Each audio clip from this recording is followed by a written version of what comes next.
So let's take a look at the 2022 data. I'm going to run through that pretty quickly because the data, right, nothing much that we can really see from here, right? It's just more for you to pay attention to, and later on, right, and in the conclusion, I'll piece all of this together to derive our predictions, right, and opportunities that we'll see in the next year, right? So TOP supply, right, that has already probably been set in stone.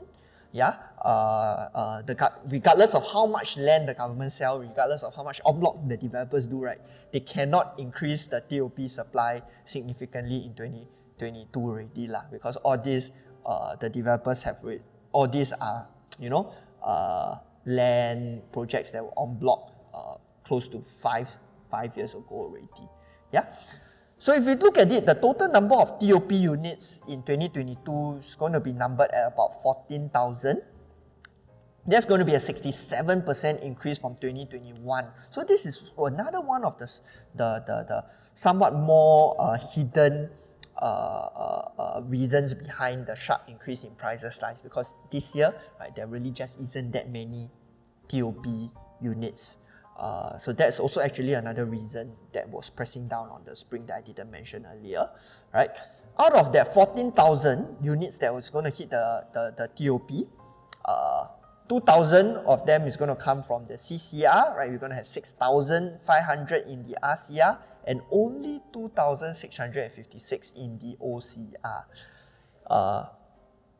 I hope this is as clear as day where the opportunity lies. Right, if you look at the last slide and if you look at this slide, it's going to paint you a pretty clear picture where the opportunities lie. I hope I make it pretty obvious. Don't need me to say out so obvious, right? Yeah. So, but then later on, right, based on this observation, what are some of the interesting conclusions, right, I derive out of that? Okay.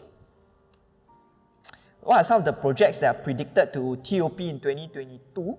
We can see a large chunk of them over in the CCR, right? Also quite a fair number in the RCR, and just not that many in the OCR. Okay. And so with all these units hitting its TOP next year, I expect to see a lot of. I missed out Park Botania in the OCR. Yeah, but okay. Yeah, so you can add Park Botania into that list for the OCR lah.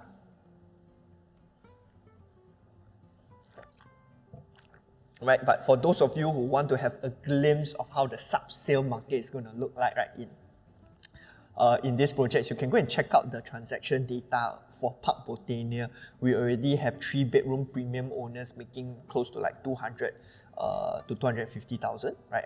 Last I checked earlier this week. And Park Botania is beside High Park Residences, and we all know for a fact that that is not the most fantastic of locations.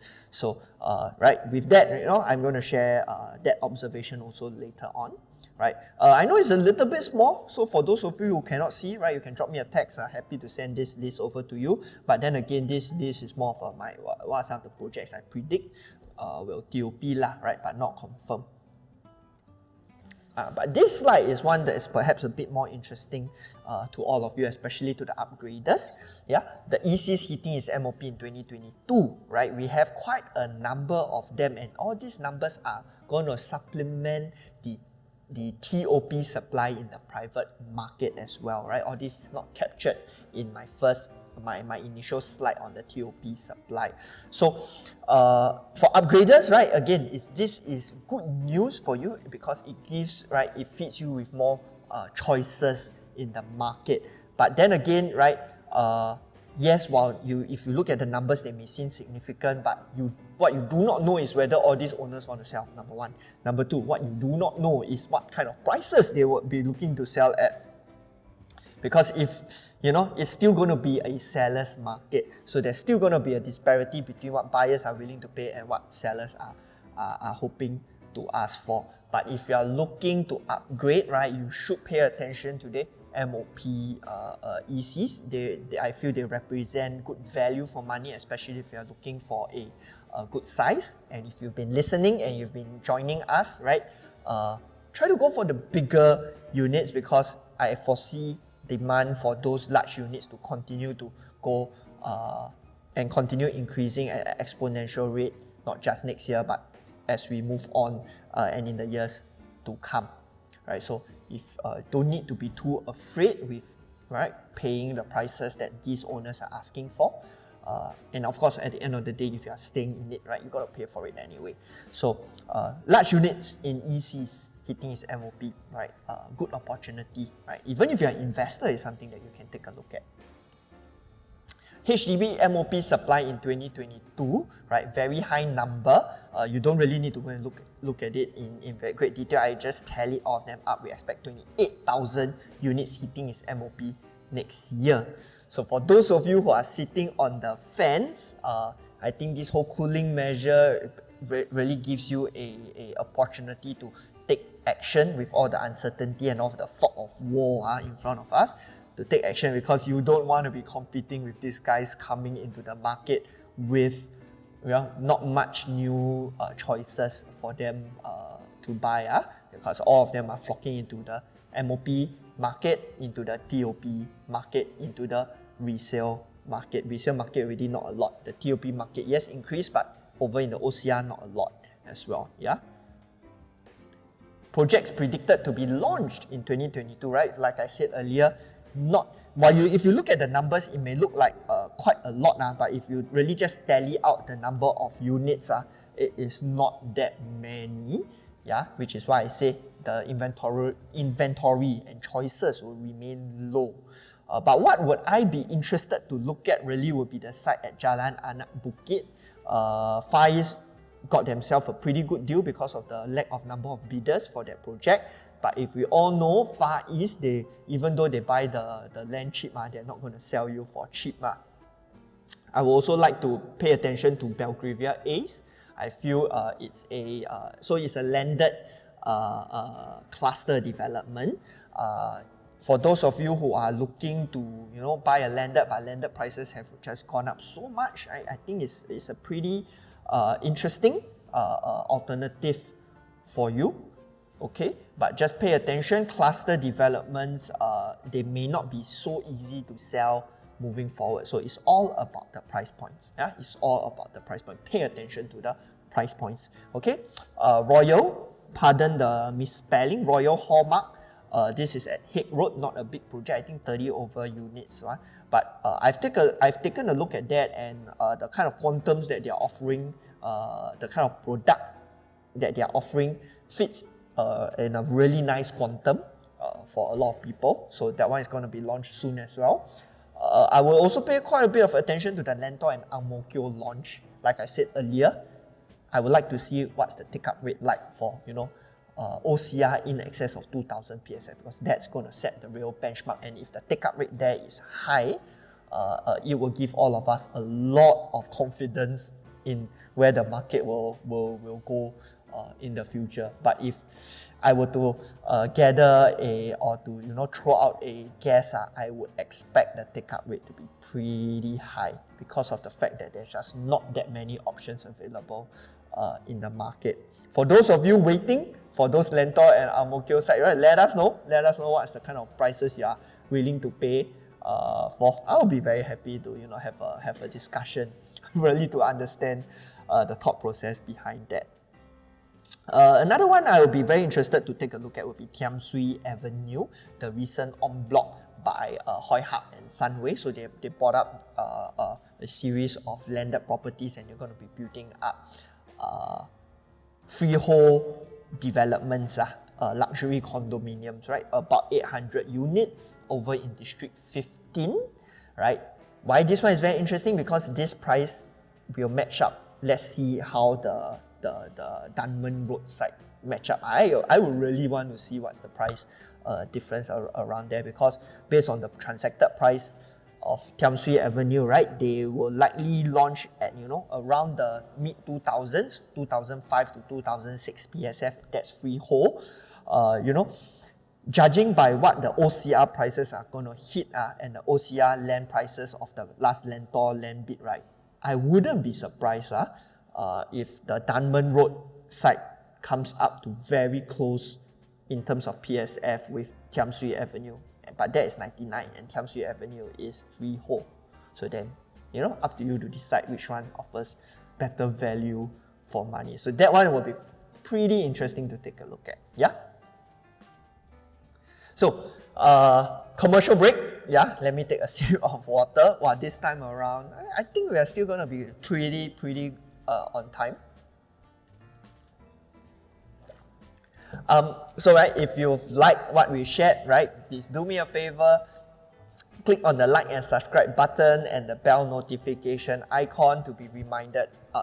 This is for those of you that are on YouTube lah. But those of you who are on Facebook, right, help me like and share this, right? That will help in the Facebook algorithm. But for the YouTube algorithm, like, share, subscribe, hit the bell notification button. Okay. End of commercial break. Let's continue. So what are some of the key trends that's going to happen moving forward? Okay. Like I mentioned in my cooling measures video, we're going to see people paying more attention to quantums as opposed to PSFs. What do I mean by that? We're going to hear people talk a lot more about, you know, I'm looking for a 3-bedder and maybe a 1.6 million price point, as opposed to last time, you know, a couple of years back, whereby people say, oh, I'm trying to find something that, you know, around the 1200 PSF, 1300 PSF. Because of the cooling measures and the adjustments in TDSR, that's going to put a cap on the kind of quantums, right? Basically the net price, right, that people can pay for a property. But what doesn't change is their requirements for number of bedrooms. Yeah. But you know, so if you need 3 bedrooms, you're going to need 3 bedrooms, right? But to keep quantums affordable, what developers will potentially do is start to build more 3 compact bedrooms, right, at the 900 square feet kind of points, because we've already seen PSFs shooting up because of land sale prices. How do then developers keep units affordable for the mass market? Is to shrink sizes within the minimum average unit size rules. So you wouldn't really will have much choice in terms of being picky with your PSF, right? The attention really more so in terms of quantums. And that brings me to my second point, right? What do I feel will be, you know, the units that will move in terms of prices higher, right? The lowest price in category units, right, will move quickly. For example, right, let me just open up this one. For example, right, if you have like 1 bidders at around the 600K price point, right, those units will move fast. 2 bidders at the 900K price point, 3 bidders at the 1.1 million price point, 4 bidders at the $1.5 million price point, right? Just throwing up some suggestions over there. So those are like the lowest entry price to get the kind of number of bedrooms, right? For the 1 and 2 bidders, because of the increase in ABSD, we're going to see attention being driven to those particular units. For the 1.1 to 1.5 million price points, for 3-4 bidders, I feel those are going to be very attractive, as the TDSI is going to start to weigh people down a little bit, or people will have to watch their budget a little bit more because they plan to do method D moving forward. If they want to eventually have 2 properties, they're going to have to manage in terms of the budget for the property for own stay. All right. So then we're going to see a higher number of sub-sale units, right? Quite a fair bit of profit taking in the market next year with the units hitting their TOP, right? And so that's going to also push up benchmark prices, because those guys, they have bought in at, like, for example, Park Esta, right? Our good friend here in the chat, right? Kit, if you are still with us, yeah, Kit, right? Kit, we bought our Park Esta, I think 1,600 PSF. There's no way anyone in Park Esta is going to sell it. I believe lesser than 1,009 or 2,000 PSF. I think I'm going to get scolded by Kit if I say. Last year, I remember we had that conversation wanting to hit 2,000 PSF, and I think there was some hesitation around there. But I think now I'm going to probably be condemned in the Park Esta chat if anyone were to throw expected selling prices lower than 2,500 PSF lah. So I mean, with this, you know, people are still going to be buying up units. We have seen people actually buying up sub-sale units at record-setting prices. So all that again, right, is going to then be trickled down into the resale market because people are having to work within certain budgets. Those that, you know, the budget just cannot match up to the asking prices of these newer units will then trickle down and go and buy the more slightly older units lah. Huh? So all this will again, right, domino effect of new benchmark prices. So we're going to have new land sale prices, our Lentor Central, our Ang Mo Kio, right? Then we have our sub-sale prices of projects hitting their TOP. So these both will be the price setters and new benchmark price setters lah. Right, we're going to see sharp increments. So this one is point number 4, which is perhaps one of the more interesting trends, right? That I predict, right, what will happen with the sharp increase in OCR and RCR prices. Yeah, it will drive local demand into the CCR. It's something that we are just starting to see, right? For those of you who follow us, right, again, if you read our infographic about our takeaway from the Canning Hill Piers launch, so 81% of Canning Hill Piers were bought up by locals. Okay, so I think locals, they also have a keen sense that with OCR prices, RCR, right, OCR prices being artificially pushed up because of the lack of supply in the market, or right, maybe the better word to use is inevitably pushed up with the lack of supply in the market. Maybe now because the CCR has underperformed the market in the last like 5-6 years, maybe it's time for us to start to explore it, right? Because the OCR supply is high. The demand, right, if they don't manage to come in, right, if that 10% does well enough to halt the foreign buyers coming in, it's going to cause local buyers to start to explore the CCR, right? All this, right, with the multiple trends that I've been pointing out earlier, increased affluence, right, things like that. People are going to start considering the CCR, and that's going to change that whole game within the CCR already, right? Previously, we were a bit concerned with moving into the CCR because it was dominated by foreigners, dominated by investors, causing a lot of disparity in prices, you know. But if local demand is moving into the CCR, then that's going to change the game in the CCR more. Yeah, so the CCR market will be a pretty interesting market to watch in the next 2 to 3 years, and I would really want to be looking out for the take-up rate of locals in the CCR moving forward. Yeah.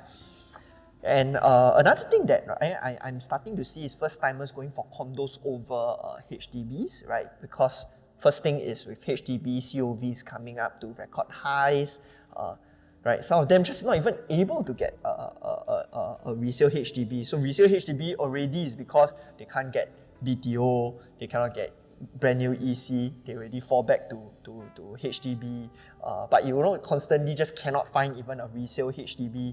A lot of them are they're moving their attention to condos, right, making do with the sizes coming down to the some of the 2-bedder condos. So these are some of the key trends that I see, and I expect them to continue into 2020. So how do we wrap up all of this observations, data, to put into some of the predictions? This year I'm a bit more garang. I will put out more predictions than last year. Last year only there to put out 2, but since, you know, we did well last year in the prediction, let's throw out a little bit more, and then we're going to come back at the end of 2022 and see how our predictions played out.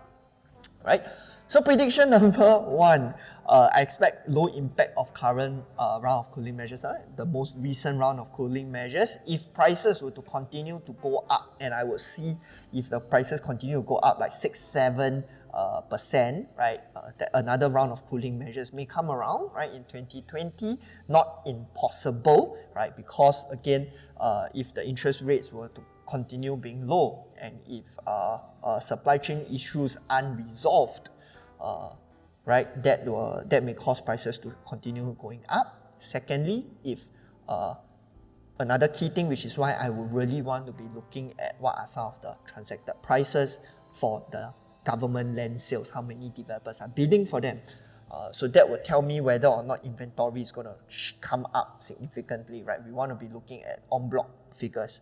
Would will inventory numbers be shooting up significantly together with price. If that's going to happen, I'm pretty sure another round of cooling measures will come on. And you know, with adjustment of existing measures already done this time around, the next time around, it may be something totally new to us, and I hope, touch wood, I really hope it's not going to be capital gains tax, because that's gonna be a rude shock to the market, and that's gonna really suck away demand from the market. So, right, I would expect HDB price increments to slow down based on the observations, right? Increase supply in the market, increase HDB MOP, you know, and also key trends like people then just going, forget it, I'm paying so much for HDB, I might as well just buy a condo, right? Also, one of the cooling measures have affected HDB buyers as well, with the lowering of LTV for HDB loan, right? But very marginal impact on the market. But all in all, I feel HDB price increments will slow down. Again, which is why I'm suggesting HDB upgraders. Those of you have already hit your MOP, but maybe sitting on the fence to take action, or at least to start planning things out, thinking about it seriously. Yeah, if you want to sell at a good price. Okay. Right, continued increase in rentals. I think we saw this in one of the newspaper articles. I think it was today or yesterday. So 3 bedrooms and above, especially in the OCR, I expect rentals to continue to increase. Okay, why? A lot of owners may be selling their units, trying to catch the high price, right, and maybe wait out to see what's available in the market. They more emotional than anything else, being I want to sell and then monitor the market. So that's going to drive a lot demand into rentals in the OCR. Okay, so good news for landlords, right, of large units. Again, coming back to my suggestion and what I say being like some of the opportunities, right? Large units in the OCRs, right, 3 bedrooms and above, will do well even as an investment. Rental, not just capital appreciation, win-win on both sides. Private resale prices continue to increase, right? I would actually expect it to be, maybe not so much same pace. I also don't want it to be same pace as last year, because as this year, right, if not another round of cooling measures were to come. But unfortunately, based on what I see, like based on the data, based on the figures, I don't see that really slowing down a lot, right? Because with the newly TOP units, sub-sales going to be pushing up prices, because with the new launch from the newly set benchmark prices of the government land sales, right? That 2 factors that I said earlier, those are going to push up property price index. Yeah. Because I mean, in this kind of market, right, sellers market, sellers don't like to sell their properties cheaper, right? They will more likely than not just take their units off the market. So you won't really, if you understand how property price index work, they are driven by actual transactions in the market as opposed to sentiments. So if there's no transaction in the market and all the transactions are more expensive than the last, that pushes up the price index. Okay, so I'm going to expect to see more en bloc cases. Yeah, maybe not so much in the core central region like the Shun Tak one, High Point, but the OCR ones, we're going to see more en blocs happening over there. Maybe not so much on the mega projects, right, but more so on the small little projects, maybe under 100 units or maybe under 500 units. Developer will still be willing to stomach it, and they will know that they can sell it easily because of the undersupply in the OCR market. Yeah, I also expect to see high take-up rate in launches, right? We only need to take a look at the 81% take-up rate over at Canning Hill Pierce at an average of 3,000 PSF. I'm going to expect high take-up rate in launches, right? Basically a function of high demand and low supply. Okay. And some of the opportunities, right, last but not least, some of the opportunities that it presents itself, developer balance inventory, right? If you look hard enough, right, there are still developer balance inventory left based off past price points, yeah? Still available, right? Go and look out for them, right? Large OCR units, again, something that's carried on from my prediction last year. And like I said, I believe large units in the OCR will continue to outperform in the future, right? Low supply, high demand, okay? And also because being led by landed prices stretching out of the affordability range currently of the bulk of the market, right? Affordable quantum CCR units based on the earlier key trend that I mentioned. So again, right, let me just maybe quickly explain this last point to you. Previously, last time, a lot of the CCR units, they are built very, very big, hence giving a very large quantum to be able to buy them, right? But in the last cycle, the 2017-2018 cycle, there were a lot of CCR units that came online that were built in the more affordable or, you know, slightly smaller sizes, right? And those sizes, right, because of their size, yeah, are at a more affordable quantum for, you know, entry-level buyers into the CCR market, right? So we have like our 900 square feet 3 compact maybe, right, at mid-2000 PSFs. So if you're going to take a look at that, you know, maybe not so out of reach as we used to think, because last time it would be 2,500 square feet, right? Even though at 1,000 PSF is still going to be $2.5 million. So yeah, if you get where I'm coming from, right? Affordable quantum CCR units, I feel will do well moving forward. Huh? If you can get some compact 3-bidders, you know, 900 square feet, 1,000 square feet 3-bidders, I feel they will start to perform well moving forward, really based on the fact that local demand will start to move into those areas and start to select those products, okay? So I've moved up pretty quickly, covering, you know, recap quickly, like, as I hope it was quick, 1.5 hours.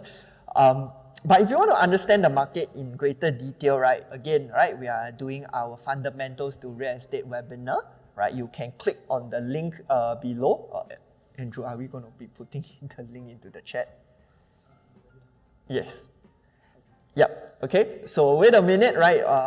And we'll try to put that link into the chat. Else, yeah, we're going to be pinning it up onto our Facebook page, and you can go there and sign up for the webinar. It'll be on the 12th of Jan.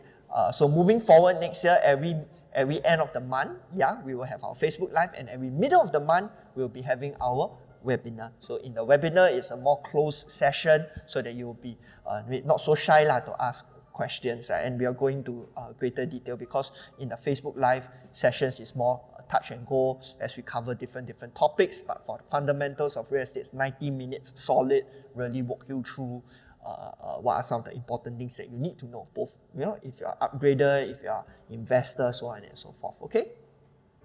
Right, and again, we have our materials available. You know, drop me a text, drop us a PM, a DM if you want to have a look at some of these materials. More so, it's just to help you understand the market better, so that you don't sit on the fence and then just miss out on all the opportunities out there. How can we help? You know, we have services before, during, and after the purchase. We walk you through the entire purchase, okay?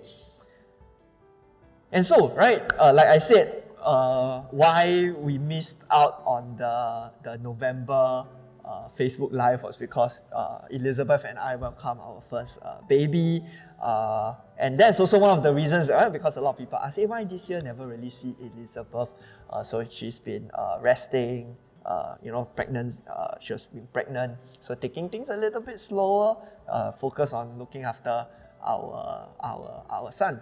Right, so should just share a bit of good news with all our listeners. And also, you know, baby Alvin wishes everybody a very happy new year. Please stay safe. You know, we look forward to continuously value add to all our listeners in the next year. So, right, we're going to end off with the Q&A as usual. So anyone has any questions, right? Most likely nobody will ask now. Every Facebook Live I end with this, and then nobody asks any questions. Let's see if this time around got people ask any question. Thank you, Gabriel. Thank you.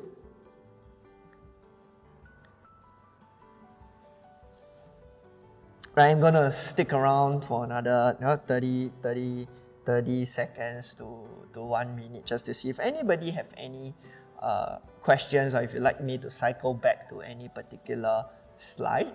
Yeah. But if not, I really thank all of you for joining us. Most of you already holiday mood, but still willing to sit through 1.5 hours of me going on and on about property. So really thank you guys so much. Thank you, Eagle Eyes. Thank you.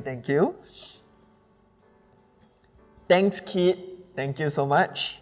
Yeah, Happy New Year to you as well. Okay, if we have no other questions, again, for those of you who want to join the webinar, right? Yes, finally it's there.